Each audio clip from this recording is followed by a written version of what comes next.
Welcome back to Frequently Asked Fridays. So let's see.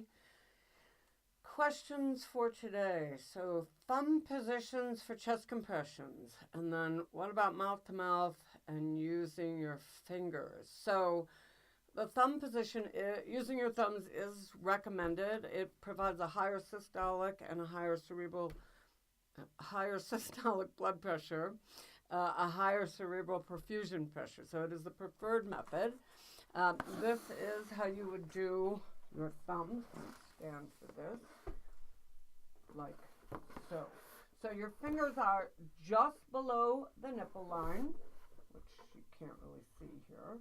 Here are the nipples. So just below the nipple line, like so. Your fingers do not need to go all around the chest.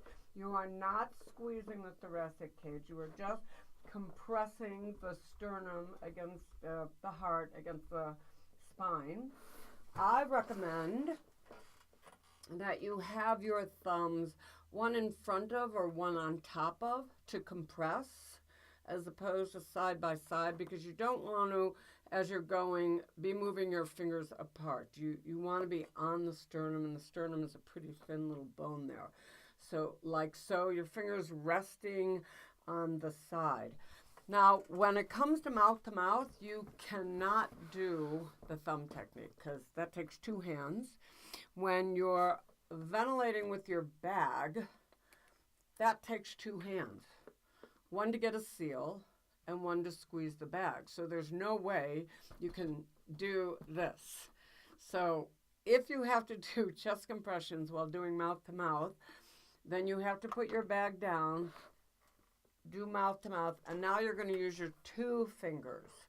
Again, just below the nipple line, and it's a punch. It's not a mush, it's a punch. The downward stroke is faster than the release, like so. Okay, so if you have a severely compromised baby with no heart rate or almost no heart rate, can I just start with compressions? No. You must do 30 seconds of effective positive pressure ventilation before you even consider doing chest compressions.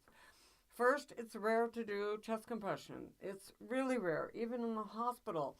If you eliminate not viable for life babies or premature babies, it's pretty rare. So, and the reason it's rare, because mostly when you oxygenate the baby, clear the fluid, dilate those capillaries, and oxygenate the myocardium, the heart will begin to increase. So you always want to begin with effectively delivering positive pressure ventilation, which means if you're ventilating the baby, whether you're using your mouth or the bag, the air has to be going in. So if it's not going in, you don't get to count those breaths. So again, that goes back to seal. You have to have a good seal. You have to have that airway open. And on a compromised baby, it's pretty hard to keep that airway open. So just know you really have to work at that. So you always do 30 seconds before you begin chest compressions. Always. And I'll just add here that typically, if you're really confronted with a baby that has almost no heart rate or no heart rate, this is probably a baby you have not seen before. And much of our conditioning has been about adult, child, and infant CPR, where we can do compressions without ventilating. On a newborn baby, you can't do that. You're wasting time by doing that, because until you've cleared the fluid, dilated the capillaries so that the compression pushes the blood through the lungs, you're doing nothing. You're wasting time. So make sure the air is going in. Make sure you have a good seal. Make sure the airway is open before you begin compressions. Where do the fingers go with chest compressions? What about other fingers circling the chest? So I think I already addressed that, right? Your fingers do not need to go around. You just have to have the baby on a good firm surface, which would be helpful to have a good shoulder roll. And as far as shoulder rolls, I don't really recommend a washcloth. Like a kitchen towel is probably best folded several times. And on some babies, that may not be enough. You might have to really work on keeping that airway open with chin lift, both hands, maybe doing that jaw thrust, pushing the jaw forward, as well as getting a good seal with the mask.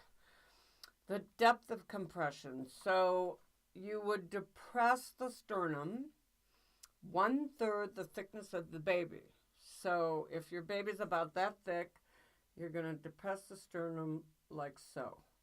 1/3 the anterior posterior diameter of the chest. When to check the heart rate after beginning chest compression. So the new guidelines really recommend a minute. You want to do a minute of compressions before you check the heart rate. And that's because it takes a while to get the perfusion up. So they really recommend a full minute before you stop, not 30 seconds. And then the new guidelines with regard to oxygen use in chest compression. So the American Academy of Pediatrics Neonatal Resuscitation Program recommendation is that when you begin chest compressions, to use 100% oxygen. Okay. Send me your questions. I look forward to answering them here on Frequently Asked Fridays. You can email me, info@KarenStrange.com. You can go to my website, go to the contact page, put your question in there, or you can just enter it right here on Facebook. Thank you. See you next week. Bye.